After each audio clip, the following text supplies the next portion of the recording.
The Opening, 1995 to 2005. How you begin things is important. This is true in checkers and in life, because at the beginning of things, you are freer than you will ever be again. Once the game starts, every move you make is influenced by what someone else has done. The longer the game goes, the messier the board becomes, the more that influence grows. But the opening, Anvar, belongs to you. Nani Jan.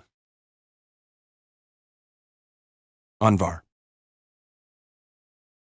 I killed Mikey. It sounds worse than it actually was. You have to understand that I didn't kill Mikey because I wanted to do it. I killed him because God told me to do it. I don't suppose that sounds much better. It helps, I think, to know that Mikey was a goat.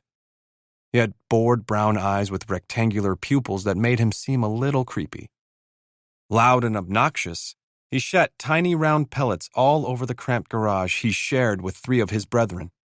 He was probably the only one of them who had a name. I know my parents didn't name their goats, and my brother, Amir, said that naming animals was stupid. Mikey was the only pet I ever had. He was mine for about a week. I fed him dry straw, brought him buckets of water, and asked him if he really wanted to be slaughtered for the sake of Allah at the upcoming Eid because, quite frankly, that seemed like a poor career choice. He remained stoic in the face of his grim fate, at least so far as I could tell. Eid al-Adha marks the end of the Hajj pilgrimage in Mecca. The name of the celebration translates to the Festival of Sacrifice. Yes, Islam has a marketing problem. The festival commemorates Prophet Abraham's willingness to sacrifice his son, either Isaac or Ishmael, depending on what you believe or disbelieve, to God. Muslims all over the world purchase and slaughter rams, goats, cows, or camels in memory of the moment when God saved Abraham's son from God's own command. Mikey was my sacrifice to Allah. Since I was only 10, his purchase was financed by my parents. I remember that Eid well. I was forced to wake up a little after dawn and shower. My parents gave me a brand new bright white shalwar kameez and a matching woven skull cap. Then they took me to a mosque to pray. When we got home, butchers my father had hired were waiting for us, carrying the sinister tools of their trade.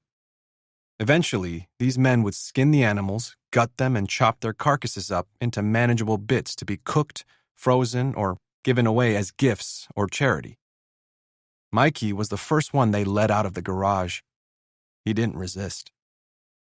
My father handed me a long, sharp knife and instructed me to be careful. He said that the butchers would hold the goat and expose its neck. All I had to do was slice open the carotid artery and Mikey's blood would flow out.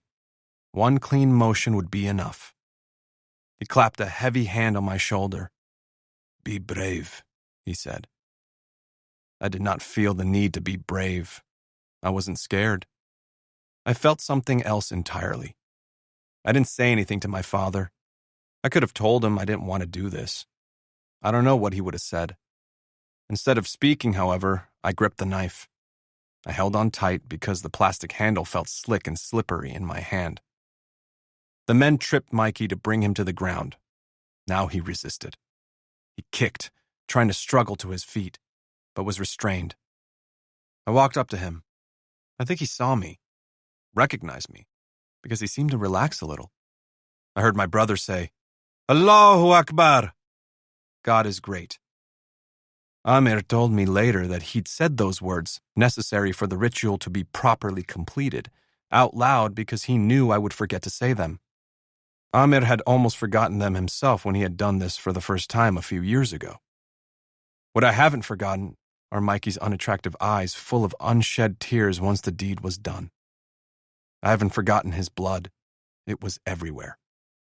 I didn't move away from him in time, and his blood, it didn't seep out.